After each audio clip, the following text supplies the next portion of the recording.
লক্ষ্মী ভান্ডারের টাকা নেওয়ার জন্য ব্যতিব্যস্ত করতো, না দিলে অশান্তি করতো। তখন আমাকে ঘর থেকে শাশুড়ি বার করে দেয়, বলে এক্ষুনি বেরিয়ে চলে যা। সে অন্য কোনো মেয়ে নিয়ে লট করে থাকে, আমার ছেলেকে দেখেনি।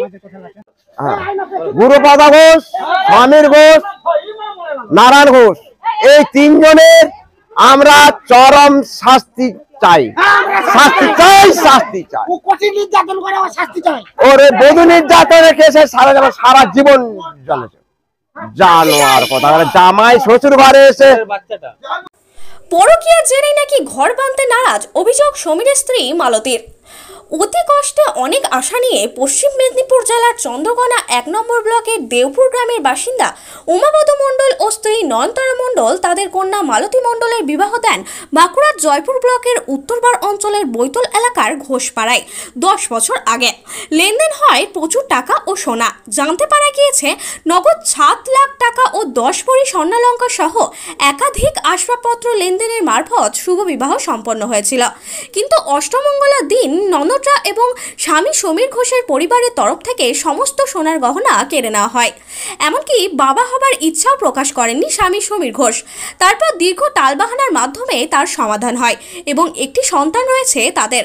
কিন্তু গত কয়েকদিন ধরে আবার চলে একাধিক শারীরিক ও মানসিক নির্যাতনের রেস। গতকাল একেবারেই তার জন্য বাড়ির দরজা বন্ধ করে দেওয়া হয় সমীর ঘোষের পরিবারের তরফ থেকে। কিন্তু গ্রামবাসীরা বিক্ষুব্ধ হয়ে ওঠেন এই ঘটনায়।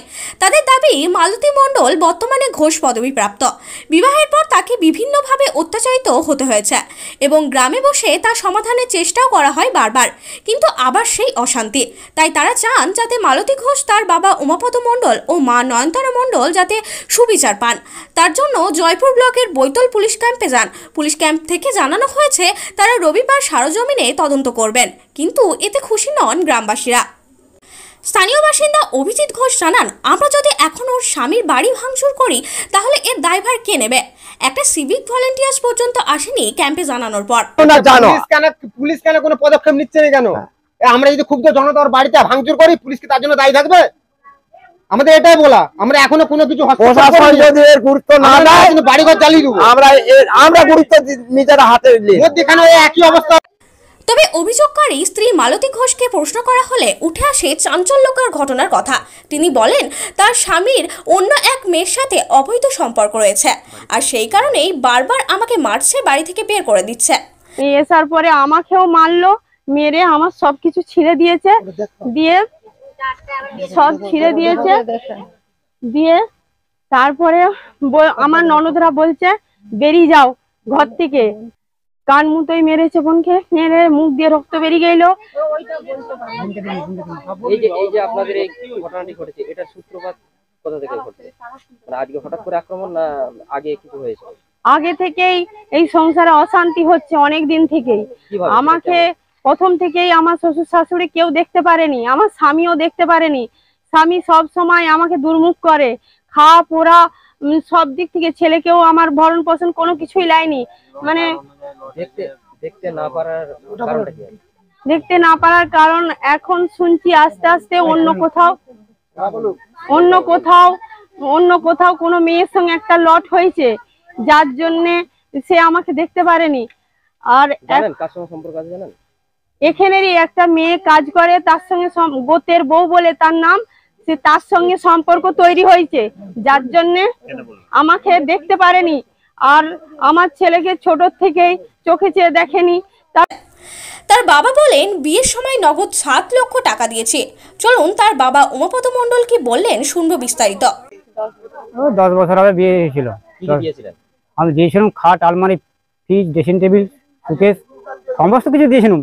ক্যাশ টাকা, সোনা দিয়েছিলাম ভরি 10, আর ক্যাশ টাকা দিয়েছিলাম 7 লাখ টাকা দিয়েছিলাম।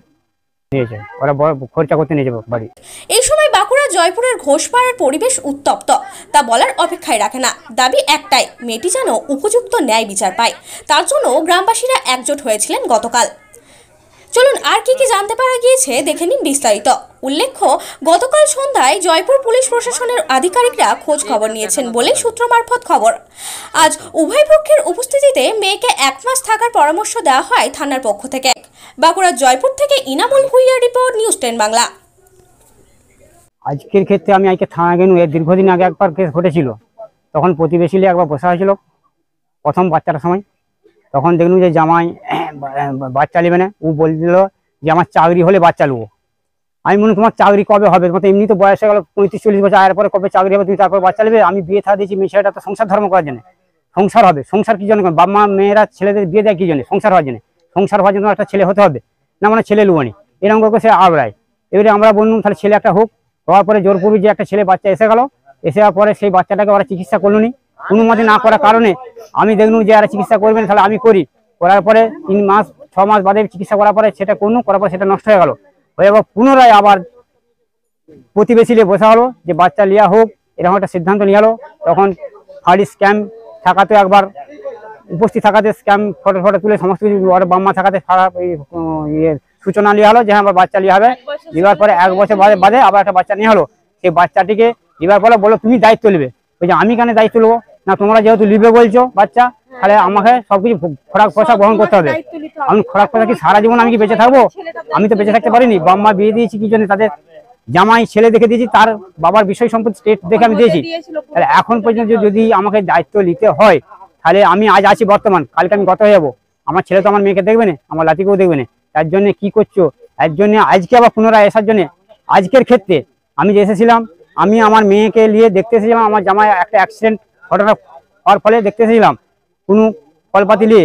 এর পরিবর্তিতে আমাকে এবং আমার মেয়ে ছেলেটাকে ওর জামাইরা, 2 জামাই মিলে, বড় জামাই এবং ছোট জামাই মিলে আমার জামার কলার ধরে অতিরিক্ত মারধর করলো। কি নাম কি তাদের? তাদের নাম হচ্ছে, একজন নাম হচ্ছে নারায়ণ ঘোষ আর একজন নাম হচ্ছে তরুণ পাল। এরা 2জন মিলে আমাকে মারধর করলো। থানায় গিয়েছিলেন? আমি ফাঁড়ি গিয়েছিলাম। ঝুমা ঘোষ ওরা বললো যে সামনে এই রবিবার, তারপরে রবিবারে আমরা মিটিং এ বসবো, যাতে সিদ্ধান্ত নিতে পারা যায়, বা যাতে তোমার লাচি বা সঙ্গে কিছু সম্পর্ক রাখা যায় এবং লাচির সঙ্গে কিছু টাকা বিষয় সম্পত্তি অন্য নামে করে দেওয়া যায়। সেই চিন্তা ভাবনা ওটা নেবো, প্রতিবেশীকে নিয়ে বসবো। প্রতিবেশী আমরা চাই সংসার করাবো, কিন্তু সংসার তো কিভাবে হবে? যে ছেলের প্রতিভাব বা যারা জামাইবাবুকে নিয়ে কথা শুনে, জামাইবাবু দিকে সবকিছু, জামাইবাবু দিকে জমি জায়গা রেস্ট্রি করে দেবে যে আমার বিয়াই বলছে, আমি তাহলে কি দেখে দিয়ে গেছি? কিন্তু এখন চাই যাতে শান্তিভাবে আমার লাতি এই বংশী থাকবে প্রতিবেশীর কাছে। ওকে কি দিবে বা না দিবে তার জন্য আমি প্রতিবেশীর কাছে বা দেশবাসীর কাছে সবার কাছে আমি অনুরোধ করছি জোহার করে, যাতে এই বংশের জিনিস, এই কনক এখানেই যেমন সে থাকে, কোনো এক সাইডে থাকবে ওই বংশেতেই, তবুও এইটা আমি শান্তিভাবে যেমন সব সুবিচার চাই কোর্ট থেকে বা এবং আদালত থেকে, প্রশাসন থেকে বা সব জায়গা থেকেই। এটাই আমার আবেদন। আমার নাম হচ্ছে উমাপদ মণ্ডল, বাড়ি দেওপুর, রামনাপুর আছে, পশ্চিম মেদিনীপুর। আজকে বোন আর বাবাই দেখতে এসেছিল, এসে ঘরে যে মায়ের সাথে কথা বলছিল, ওর জামাইবাবু পাশ ঘুরে শুয়েছিল, তাকায়নি, ঘুরেও নি, তা সত্ত্বেও ওরা বসেছিল, জল দেয়নি। আমার কাছে বোন এসে কথা বলছিল রান্না বেলায়। অনেকক্ষণ পরে আমি বললাম ঘর দিয়ে বসে যা, দিয়ে মিষ্টি জল আমি দিয়ে নুম। তারপরে ওরা কেউ কথা বলেনি। বোন বলল ফোনগুলো কেন সুইচ অফ করে রেখে দিয়েছো? আর ফোন আমার ঘরের আর ভাইয়ের সবারই ফোনেতেই কেন তুলোনি কেন? আমাদের তো টেনশন হতেই পারে যে আমার ভাগনা বোনপো আর বোন আর জামাইবাবুর খবর তো আমরা নিতেই পারি, অত দূর থেকে এসে তো সবসময় খবর নিতে পারিনি, ফোনে তো খবর নেওয়ার জন্য তো দরকার।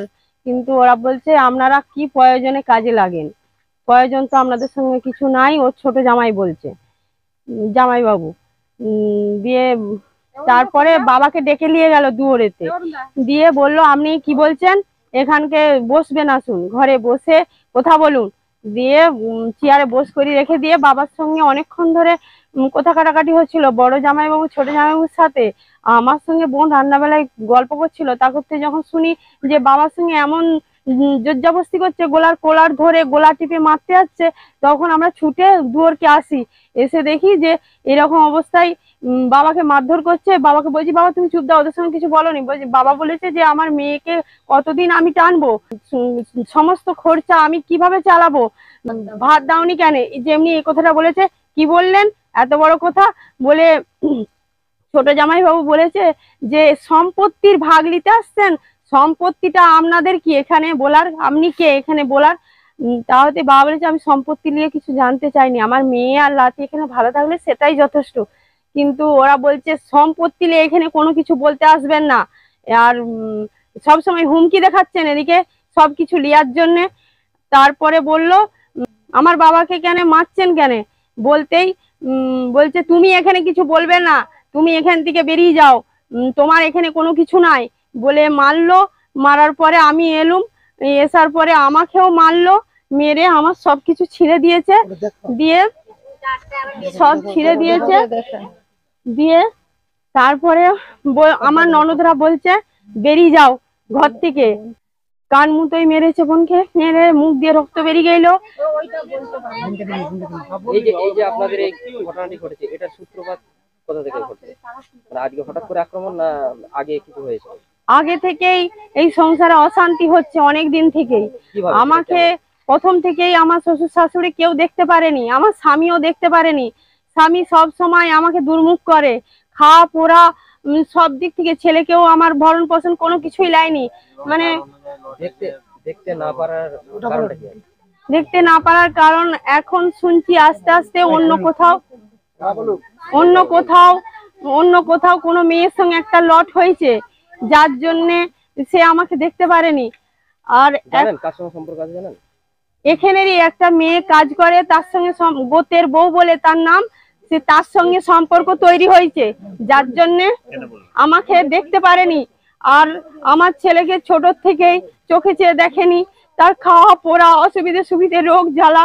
যখন আমার বাচ্চাটা হয় তখন পেটে বাচ্চা থাকা অবস্থায় প্রথম 10 মাস একা নিচে তলায় কাটিয়েছিলাম। তখন আমার বাবা মায়ের কাছে যেতুম একবার করে, এখানে এসে একলা একলা থাকতুম। তখন আমাকে কেউ ঘরের লোক দেখতো নি।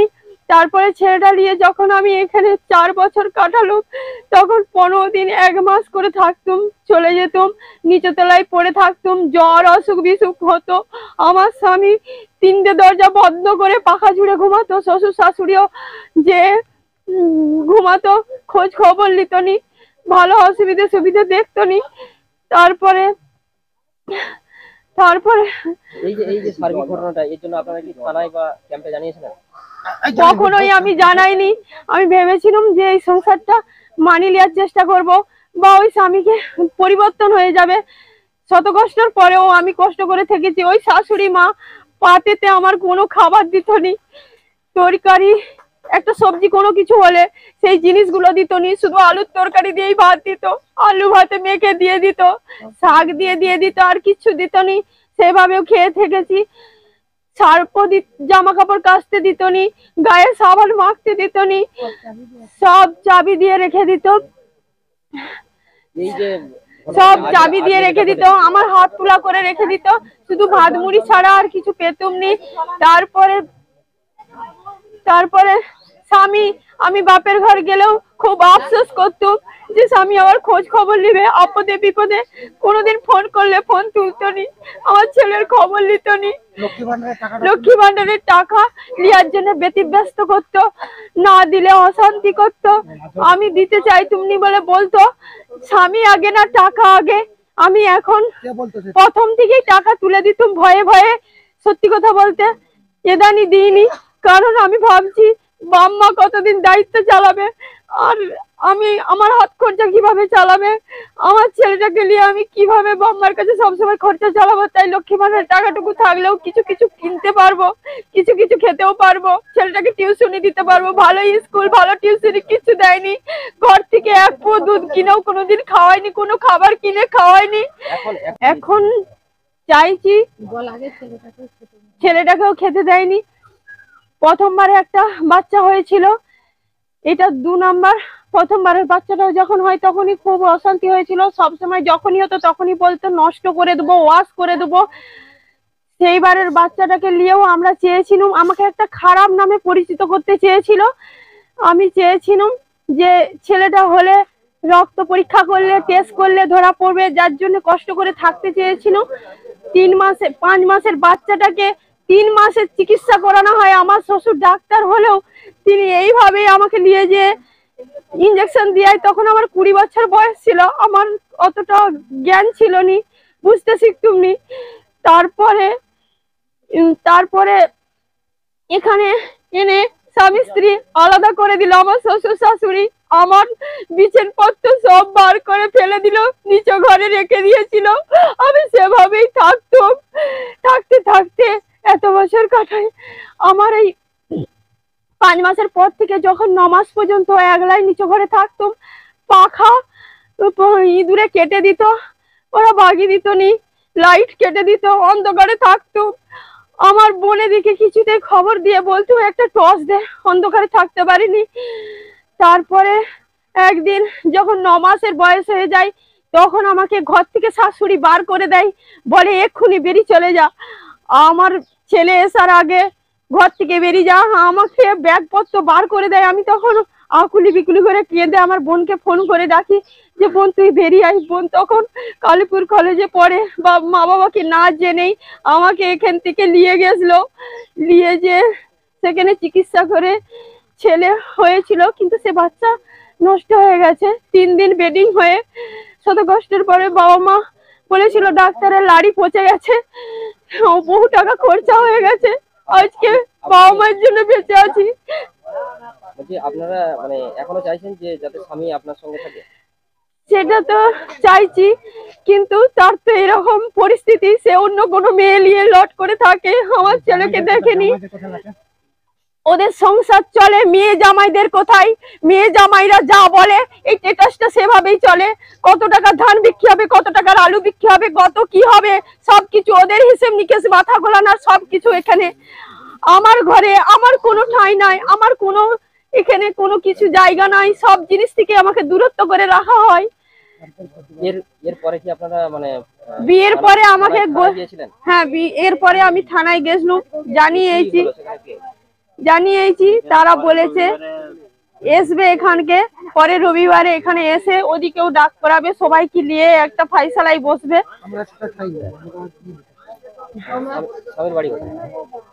বাঁকুড়া জেলা জয়পুর থানা উত্তরবাগ গ্রাম পঞ্চায়েতে সমীর ঘোষপাড়া। স্যার এদের মধ্যে তো আমরা স্থানীয় বাসিন্দা, এদের মধ্যে হামেশাই হয়ে থাকে ঠুকাঠুকি, বাসন কোসন একসঙ্গে থাকলে হয়ে থাকে। এটাতে আমরা বেশি মানে চোখ দিই না বা বেশি কিছু আমরা হস্তক্ষেপ করি না, কারণ এরকম ফ্যামিলি থাকলে এরকম ঝগড়াঝাটি হতেই থাকে। কিন্তু এটা এমন একটা বিষয় দাঁড়িয়ে গেছে মানে যেটা আমরা সহ্য করতে পারছি না। পাড়া পড়ছি বলে তো একটা বিচার ব্যবস্থা আছে। আগের অবস্থা যেরকম ছিল, আগে গ্রামে বিচার হবে, তারপর পঞ্চায়েত, তারপর থানা, পুলিশ, এরকম হবে। কিন্তু সে কারণে আমরা পাড়া লোকেরা একত্রিত হয়েছি এবং এর বিচার ব্যবস্থা আমরা নিজেরাই ঠিক করবো এটাই ভেবেছি। স্যার দেখুন, একটা অচেনা মেয়ের গায়ে হাত দিলে একটা ছেলের বা একটা পুরুষের এটাই শাস্তি হয়, তৎক্ষণাৎ পুলিশ বা প্রশাসন হস্তক্ষেপ করে নিয়ে তাকে যথেষ্ট শাস্তি দেয়। কিন্তু এক্ষেত্রে কেন প্রশাসন আসছে না, কেন এখানে এসে যে তার গায়ে হাত দিয়েছে হ্যাঁ মানে সেই বিচার ব্যবস্থাটা নিচ্ছে না কেন? আমরা এটাই বলতে চাইছি। একটা বাইরে থেকে একটা মেয়ে এসেছে, আমাদের পাড়াতে এসেছে, তার দিদির বাড়িতে এসেছে, তার জামাইবাবুর খবর নিতে এসেছে। তো সেই জায়গায় এসে তার জামাইবাবু মানে যে ছেলে বা জামাইবাবুর যে জামাইবাবু, সে এসে তার গায়ে কিভাবে হাত দিল বা তার গায়ে রক্তারক্তি করলো, আমরা এতেই ক্ষুব্ধ যে কি জন্য এরা হাত দিল। ঠিক আছে, ক্যাম্পে গিয়েছিল, প্রশাসনের কাছে গিয়েছিল, তো প্রশাসন বলে দিয়েছে আমরা এই রবিবার, এর পরের রবিবার আমরা নাকি বিচারে বসবো। এটা কি সিস্টেম? এটা প্রশাসনের কোনো সিস্টেম? আজকে পুলিশের কথাটা বলেছে, আজকে জামাইবাবু এইভাবে হাত দিয়েছে।